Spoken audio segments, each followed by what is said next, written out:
Tensions erupted last night on Jimmy Kimmel Live, when what began as a routine interview with Elon Musk spiraled into a full-blown verbal brawl.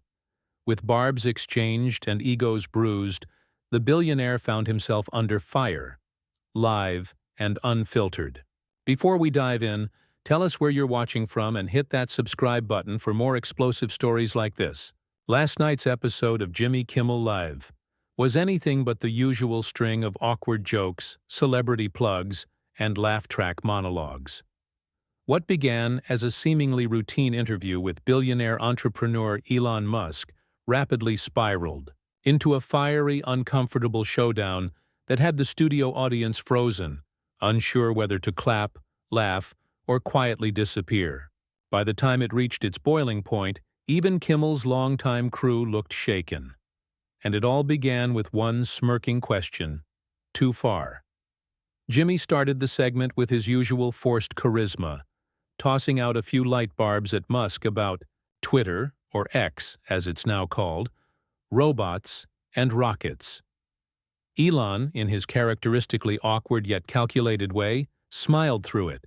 But the tension started building when Kimmel pivoted, abruptly and without warning, into deeply personal territory.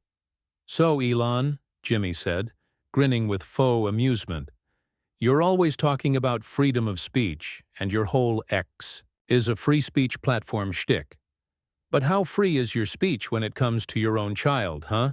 The audience chuckled nervously. Elon shifted in his seat. Kimmel didn't let up. "I mean, your daughter, well, formerly your son, has publicly stated she wants nothing to do with you. She's transitioned, and you can't even say her name. Isn't that kind of transphobic? Hypocritical, even?" Musk blinked, clearly caught off guard. But before he could respond, Kimmel leaned in further. "Do you think maybe your transphobia comes from the same place as your weird apartheid-scented upbringing? I mean, you did grow up in South Africa during the tail end of apartheid. That kind of systemic racism leaves a mark, doesn't it?" The crowd audibly shifted. Someone even gasped. Elon froze for a split second, staring straight at Kimmel like a glitch had passed through the Matrix. A long pause followed. Kimmel adjusted his suit jacket, clearly reveling in the silence, mistaking it for a win. But Musk leaned forward, his tone dropping an octave. "Are you seriously sitting here on network television implying that I don't love my child because of where I was born?" Jimmy shrugged. "I'm just asking the questions people want answers to, Elon. And a lot of people think your attitudes, towards trans people especially, are dangerous." The camera panned slightly to the audience, where the mix of discomfort and second-hand embarrassment was now thick enough to taste. Elon didn't blink.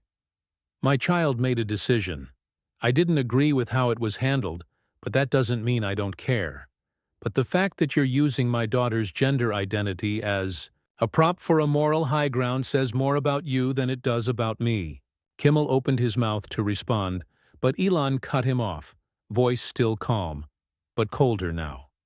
"This entire narrative, Jimmy, is built on the idea that disagreement is hate, that concern is bigotry, that if you don't 100% conform to the dogma of whatever the loudest fringe believes this week, then you're labeled something vile, racist, transphobe, Nazi.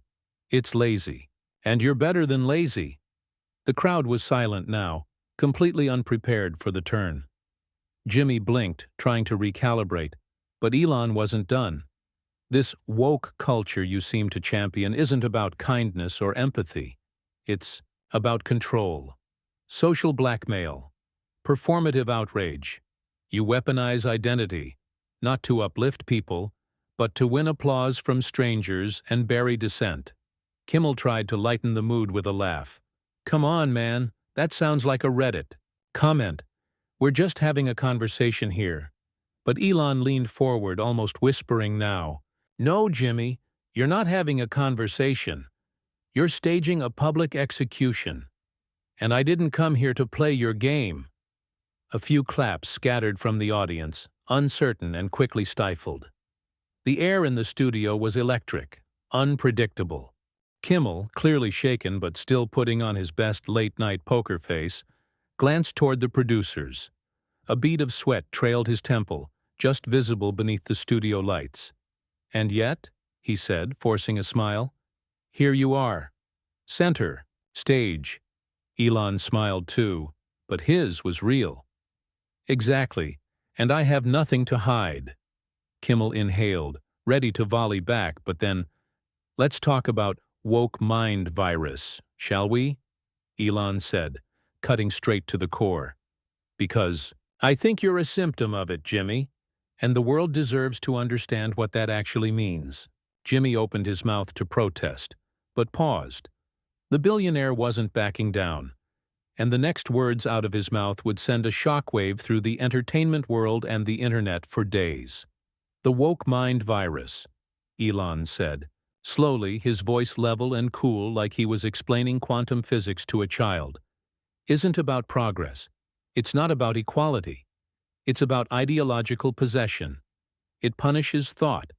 It's a cultural parasite that hijacks people's ability to think critically, because it convinces them that feeling offended is the same as being morally right." The silence in the room was louder than any applause. Jimmy Kimmel sat back, blinking, unsure whether to cut to commercial or double down. But Elon wasn't waiting. "You're not asking questions, Jimmy. You're assigning guilt. You're not interested in my views. You want me to confess to a worldview you've invented so you can rake in YouTube clicks and Twitter virtue points." Jimmy let out a small scoff and waved a hand. Okay, that's a little dramatic. No one's possessed, Elon. This isn't The Exorcist. People just want you to not be an a-hole." A few people in the audience laughed, relieved to feel the tension break. "But it only hardened Musk's resolve." "You don't even realize the irony of what you just said," Elon said. "You think name-calling is a substitute for argument. You think social pressure is a substitute for truth. But calling someone an a-hole because they don't repeat your lines isn't enlightenment. It's bullying." The word bullying seemed to hang in the air longer than expected. Kimmel shifted uncomfortably. "Look, man, I'm not trying to bully you, but you've got the most powerful platform in the world now. Twitter, X, whatever. And you use it to amplify people who are bigots. You platform people who say trans people are mentally ill. You platform hate," Musk nodded slowly. "I platform conversation. And sometimes, yes, it's messy. Sometimes it's wrong. But censorship doesn't stop hate. It buries it. And when you bury things, they rot and become toxic." He pointed, not angrily, but with calculated precision. "You think, if you cancel someone, they disappear. But what actually happens is they radicalize. Quietly. In shadows. Because no one was allowed to challenge them in the light."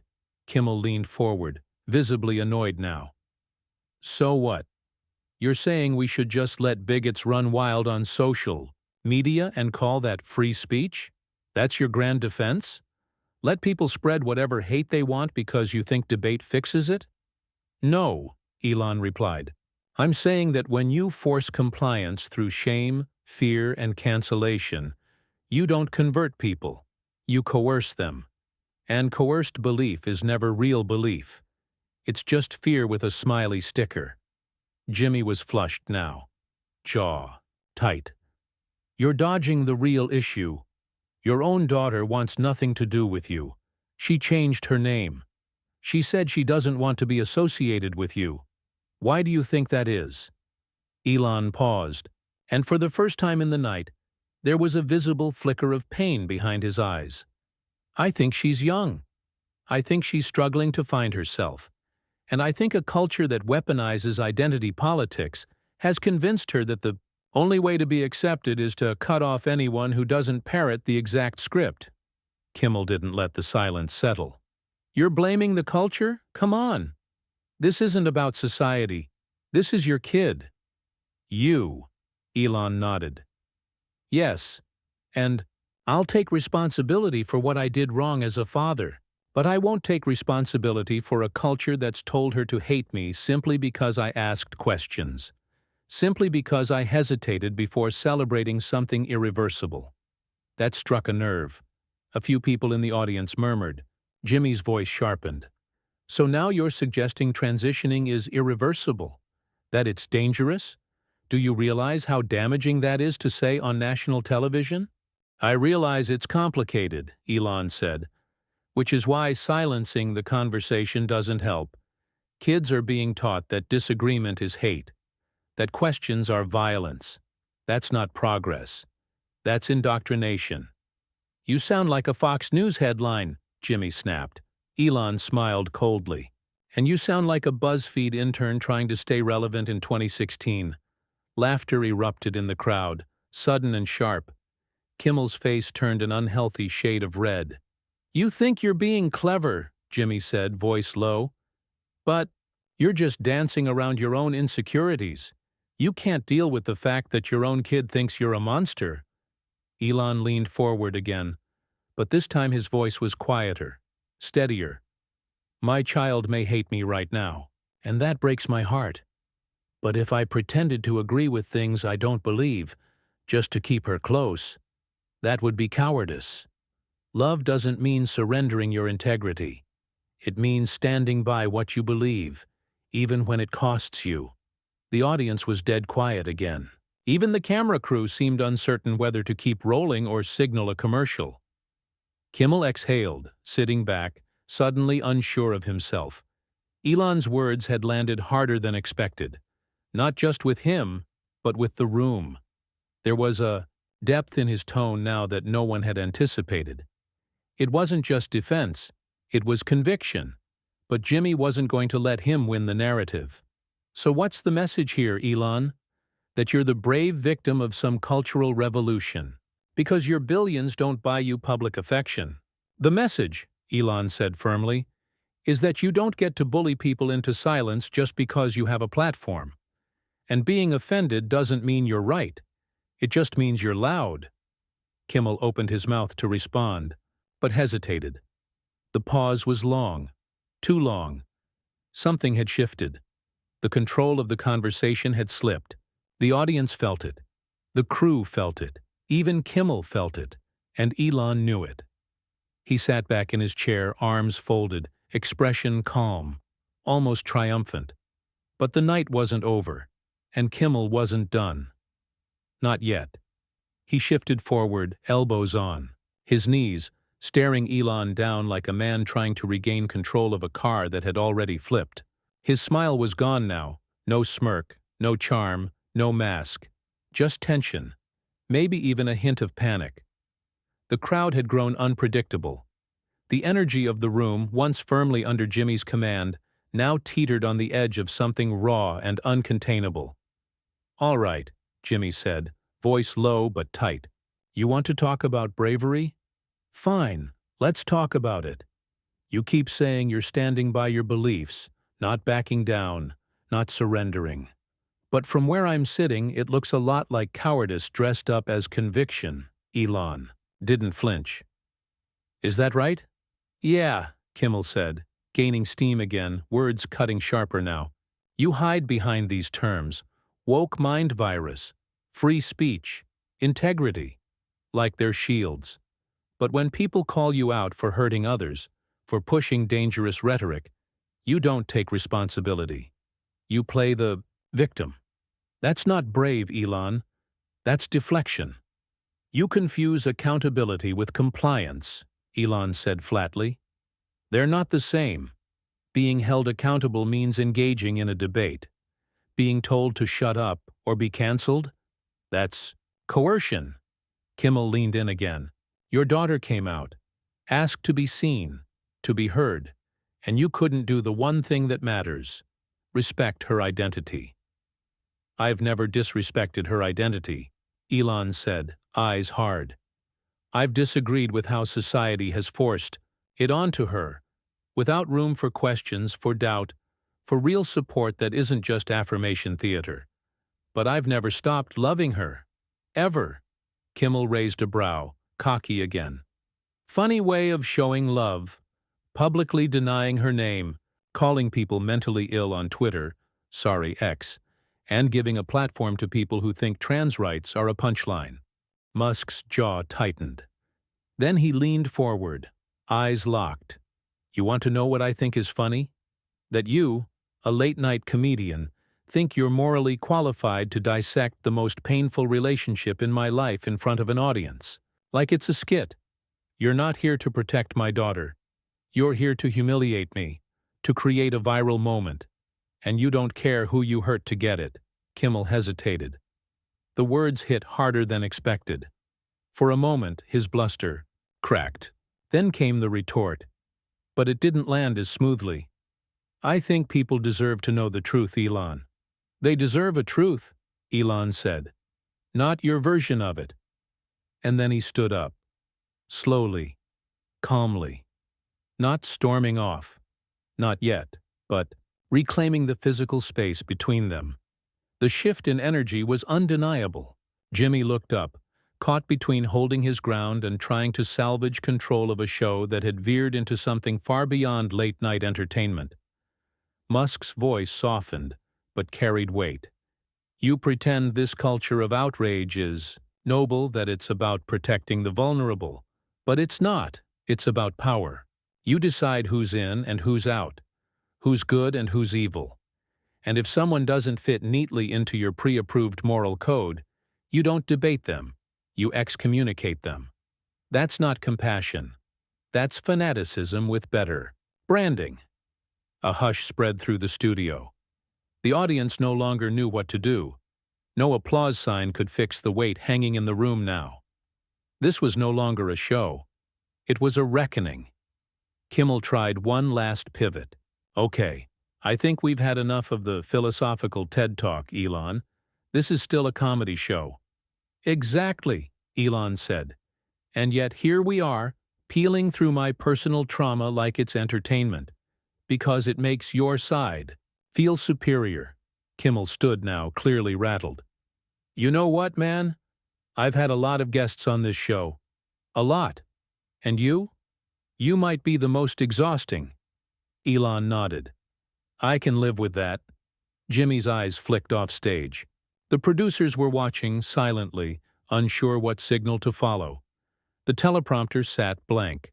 The laughter track had been disabled. This wasn't just unscripted, it was uncontrolled. Then Kimmel, desperate to claw back some shred of dominance, made the final move.